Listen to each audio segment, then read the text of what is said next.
A resposta veremos mais adiante.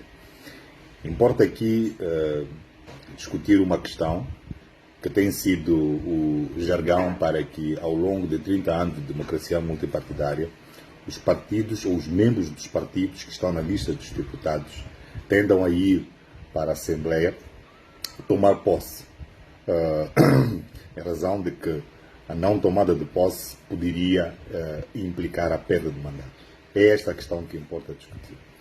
Ora, um deputado passa a sê-lo a partir de um processo eleitoral, ou por outra. É o povo quem elege o deputado. Portanto, seria o povo aquele que o destituiria. Ora, o povo, a partir da sua soberania, ele criou instituições.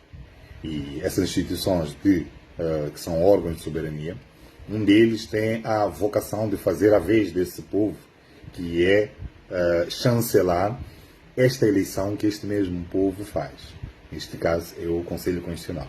Portanto, nós temos um processo que inicia com a efetivação de uma lista que cai nas mãos da Comissão Nacional de Eleições.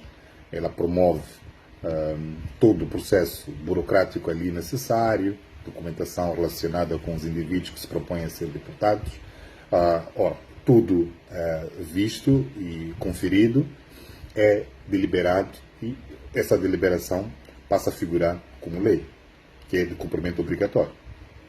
Esta lista vai à eleição e o partido que for escolhido pelo povo automaticamente tem a sua lista, na quantidade de assentos ganhos, eleitos tais deputados que fazem parte da lista.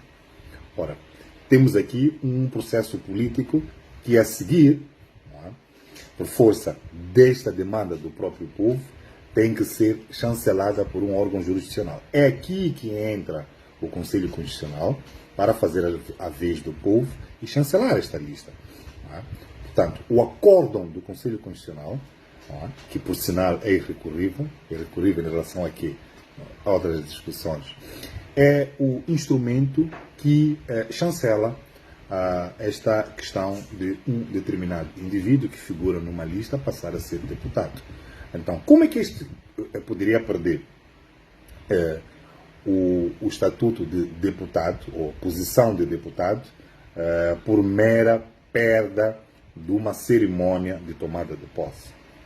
Para isso, nós teríamos que olhar para a Constituição da República, e neste caso temos a linha C do número 2 do artigo 177, que diz que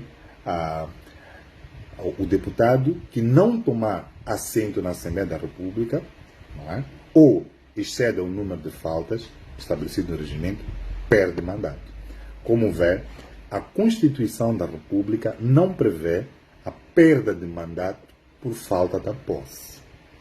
O que isto é? Vamos lá. Do ponto de vista técnico, podemos assim dizer, técnico-jurídico, os dois momentos que, podemos assim dizer, cruciais para que o indivíduo passe a ser deputado é a eleição e é a chancela pelo órgão jurisdicional. Portanto, o povo sufraga, o Conselho Constitucional chancela.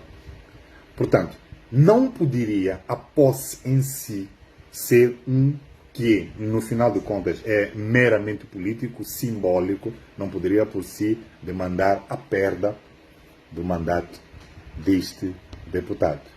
E isso é facilmente também perceptível, porque, mesmo a Constituição da República, quando fala de perda de mandato por ausência de tomada de assento, não determina um período pelo qual este deputado deve tomar assento. Mas qual é? Que é a questão do número de faltas.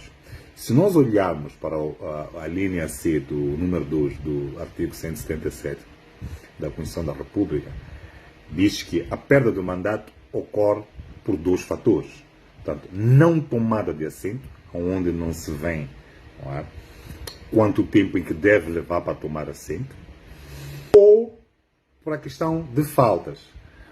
A tomada de posse, ou a data da tomada de posse, que é efetivamente um momento simbólico, mas porque a Assembleia tem que efetivamente iniciar em algum momento, ou a própria legislatura tem que iniciar em algum momento, e é esse que cerimonialmente os deputados tomam posse.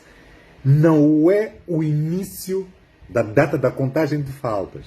Esta é uma confusão também que se cria, não é? Porque a Constituição diz que há um número de faltas que pode determinar a perda de mandato.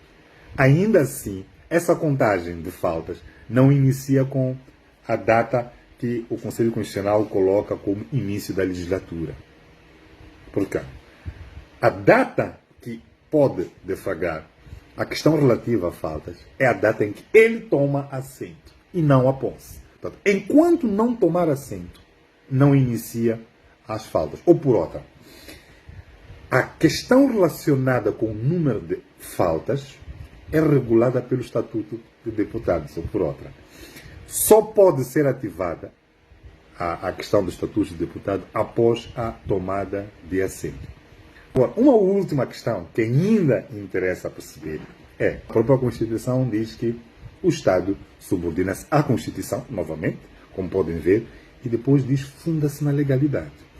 Ou por outra, ainda que ele não tivesse tomado assento ou tivesse um número de faltas, a questão que se coloca é que processual, estamos aqui a falar da questão da legalidade, que processual deveria ser deflagrada para que esse deputado perdesse mandato. Porque não é automático.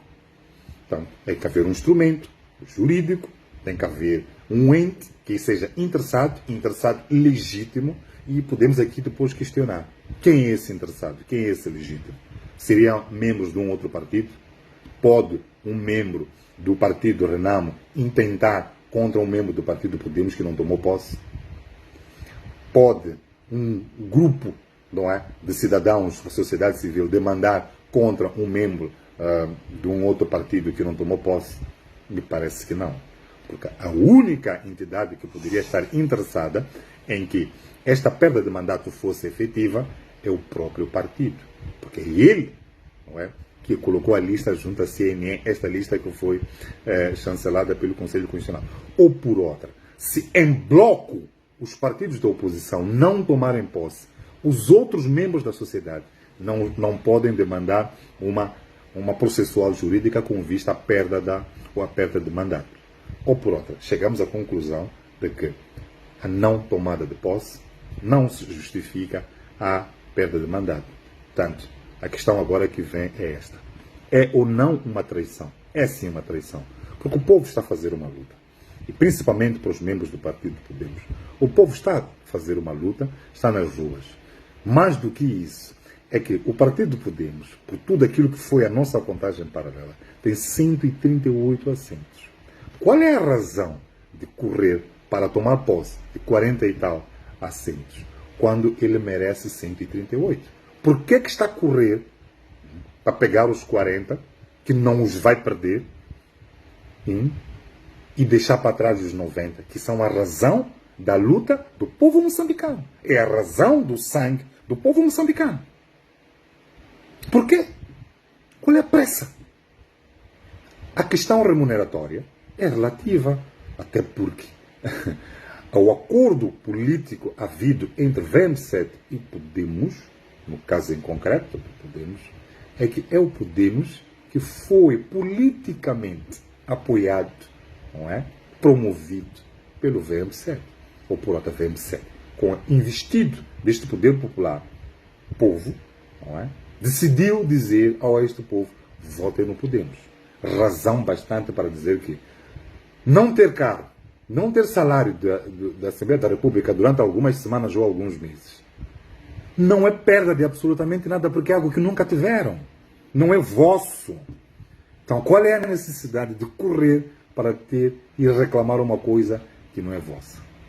Esta é que é a razão que leva o povo moçambicano a dizer que sim, é uma traição e tomar posse numa altura em que estão a morrer pessoas. O engenheiro Venâncio ganhou estas eleições. O Podemos deveria estar engajado em continuar com a luta da vitória, a verdade eleitoral, da justiça social, e não correr para tomar posse de algo que não vai perder ou de uma remuneração que nunca foi seu direito. Obrigado.